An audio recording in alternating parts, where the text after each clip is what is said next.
Boris Johnson's latest Brexit update shows that when it comes to the EU, the Prime Minister is following the advice of his predecessor, Margaret Thatcher.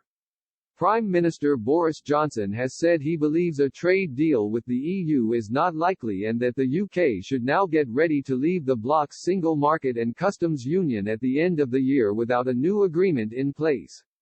Speaking from Downing Street in a televised speech, Mr. Johnson kept the door open for further talks but blamed Brussels for refusing to negotiate seriously in recent months.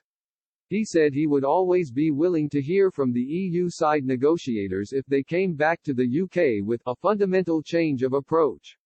Last month, the UK government set a deadline of October 15 for an agreement to be struck, or clearly be within sight, saying there would be no point continuing talks beyond this week without adequate progress.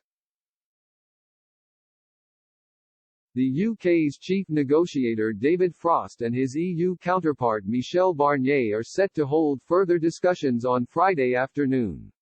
However, sticking points on fisheries and the level playing field remain. While Mr. Johnson's move is set to be subject to criticism, it can be argued that Conservative Prime Minister Margaret Thatcher would have seen it as the smartest thing to do. In her 2002 book Statecraft, the Iron Lady claimed only credible threats of disruption yielded results in the bloc.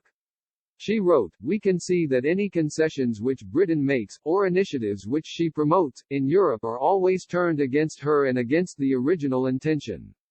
The style, tone and temperament of the British government may change. But attempts to find a modus vivendi with Europe in any major policy area always fail sooner or later." She added, "Only credible threats of disruption, like mine in the early 80s, yield results. And these, though they can secure important gains, are still unable to shift the direction in which Europe as a whole is going."